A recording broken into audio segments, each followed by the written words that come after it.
उसमें डीजे लाएंगे, जान कसम तेरी लंबा वो गाना बजे।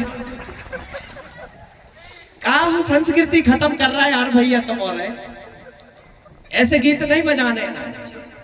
हमारा कोई जन्मदिन मदन नहीं है, ये ना हैप्पी बर्थडे है टू यू, ये कुछ नहीं है ये सब। इन बेटा बेटी को अच्छी शिक्षा दो, उनको पढ़ा लिखा, वो पैसा अगर बच जाएगा 10-15 हजार रुपए खर्चा होती, पर 2-4 पेटी भी आती उसमें, और पी करके फिर जान कसम तेरी लंबा फिर वो गाना बजता है। समझ में नहीं आता मुझे, ऐसी रीति नीति लागू नहीं करना है हमें। इसमें हमारे संस्कृति नष्ट हो रही है, पैसा वेस्ट हो रहा है, ये सब बंद करना, आज के बाद मत करना है। ये हमारी संस्कृति नहीं है।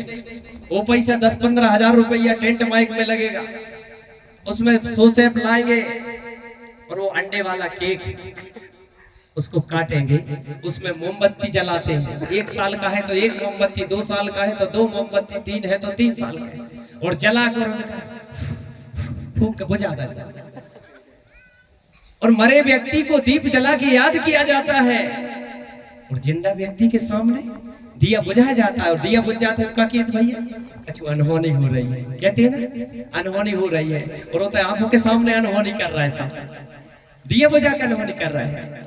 ये गलत है, ऐसा नहीं होना चाहिए। ये विचार करना है, आपको चिंतन करना है। तो हमारे में दीप बुझा करके शुभ कार्य किया जाता है, लेकिन उस जन्मदिन में दीप बुझा के तुम अशुभ कार्य कर रहे हैं, अशुभ हो ही रहा है, वो शुभ नहीं हो रहा है, तो ये अशुभ कार्य है, इसको बंद करना है। बिल्कुल कोई जन्मदिन नहीं बनाना है। वो जन्मदिन के बदले में आपको एक छोटा सा उपाय बताते हैं। हमारी मातृशक्तियां करेंगी जन्मदिन अगर मनाना है तो, कोई खर्चा नहीं, कोई कुछ नहीं करना है।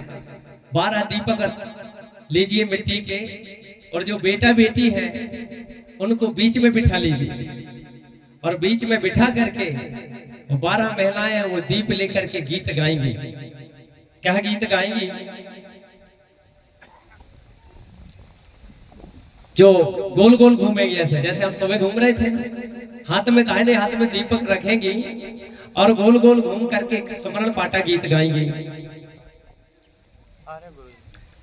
वो गीत गाकर उसमें कोई खर्चा नहीं लगता, और जो हमारे नाते रिश्तेदार आए तो हमें गिफ्ट में उसको पैसे देना, हल्दी चावल का तिलक लगा करके उसको पैसे देंगे। वो पैसे उसको स्टोर करेगा, बैंक में जमा करेगा, वही आने वाले जीवन में उसकी शिक्षा दीक्षा में काम आएगा। वो बेटा जब पढ़ने स्कूल में जाएगा उसको ड्रेस के काम आएगा, जूता चप्पल के काम आएगा, काफी किताब के काम आएगा, कपड़ा लत्ता के काम आएगा। तो बच्चा पढ़ लिख करके आगे चल के ऑफिसर बनेगा। अब डीजे बाजे बना के पहुआ पी के ठुमका लगाए में कहा बच्चा को विकास होगा? भैया कोई विकास होने वाला नहीं है। इसलिए ऐसे अंधविश्वासी पाखंडवादी परंपरा को खत्म करना है। करना है कि नहीं करना है बताओ? गड़बड़ हो रहा हो यार, कहाँ देवदास को बुला के तो सब लफड़ा कर ले, है नहीं? इसमें तो बड़ी आनंद आती थी।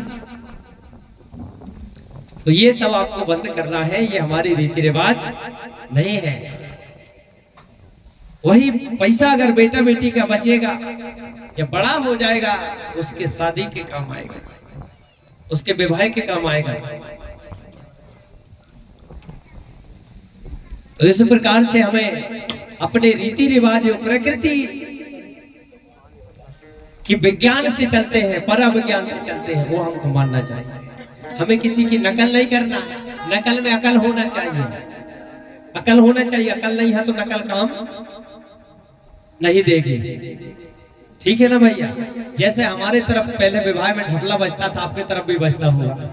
एक ढपला होता था ना चमड़े का, गोल गोल इतना बड़ा, और एक ही व्यक्ति बजाता था उसको। उस ढपला को उस जमाने में कोदो कुटकी चलती थी, कोदो कुटकी के चावल बनते थे हंडे में, और उनको खा करके बराती घराती उस विवाह को करते थे। उस समय जब धीरे धीरे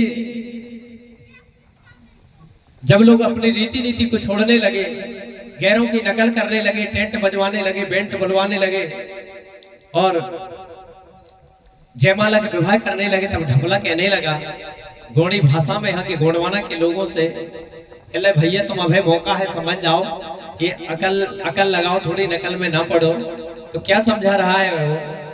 गोंडी भाषा में बोलता है तनक तनक रे, तनक तनक रे, मतलब ज्यादा खर्चा नहीं करना, बोले तनक मतलब कम करना है।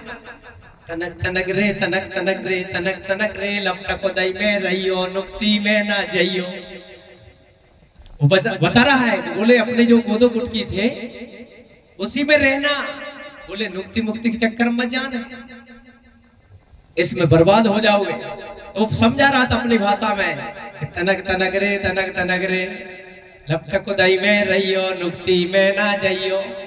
लेकिन कोई ना होगी नहीं, सुनो भैया, सारे लोगों ने गोदो गुटकी छोड़ दी है और रसगुल्ला और बर्फी और गुलाब जामुन और नुक्ति बनवाने लगे।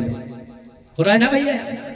अरे वो ने बनवाओ तो मैं भी बनवाऊं, और फिर बोले कि वो ने बेंट बाजा बजवाओ तो मैं भी बेंट बजाऊंगा, बड़ा वाला बेंट बजाऊंगा। तो बेंट भी कह रहा हूँ बेटा देख ले मैं भी तेरी अकल। तो कहा बोले थे वो भी गोंडी भाषा में बोलता है धन धना धन धन, धन धना धन धन।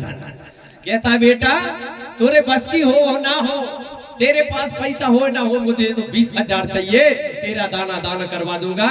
मेरा नाम बेंट है, बेंट बाजा है, तेरी बेंट बजा दूंगा। तेरे दम होते में ना हो, वो भी कहते बेटा तेरा दाना दान करवा दे हो, तेरे बस की तो बात है नहीं। तो वो कहता है, और जब बेंट बजा लगो सब लोग एंड आई बेंट हो गए, एंड आई बेंट हो गए सब, उतने एंड बेंट ना चल लगे जब से बेंट बजा तब से एंड बेंट हो गए। तो इस प्रकार से हमने उन वाद्य यंत्रों को हमने समझा नहीं और उन वाद्य यंत्रों को छोड़ दिया और हम गैर हरियों के बनाए व्यवस्था पर चलने लगे। इसलिए हमारी गोंडी रीति रिवाज खत्म होते जा रहा है और हमारी बर्बादी होते जा रही है। इसलिए विचार करना है, चिंतन करना है, हम कमजोर क्यों हो रहे हैं, हम गरीब क्यों हो रहा है। इसी वजह से हम लोग गरीब हो रहा है, दूसरे की नकल कर रहा है, दूसरे की नकल से हम अपनी अकल को बोरा रहे हैं। इसलिए आपसे कहना है, अगर आपने पुनेम कराए हो, पुनेम को समझ रहे हो, तो इस खर्चा वाले कार्यों को बंद कर दीजिए। जो हमारा अपना है उसी रीति नीति से चलिए, उसी से हमारा कल्याण होगा। इस प्रकार से आपको अपने रीति रिवाज को लेकर चलना है और ये हैप्पी बर्थडे टू बंद करना है। तो हमारा जो उसमें जो पाटा गाना है, जो सुबह गाए थे हमने, वही पाटा गाना है। तो लीजिए कैसे, 2 लाइनों में बताऊंगा, ज्यादा नहीं बताऊंगा। माताएं हाथ में दीपक रखेंगी और 12 माताएं उस बच्चे के गोल गोल घूम करके वही पाटा गाएंगी। बोलिए बड़ा पेनता सेवा सेवा परसा पेन, जय जय जय सेवाना, सेवा सेवा परसा पेन, जय जय जय सेवाना, अमुटवाया सेवा तेने।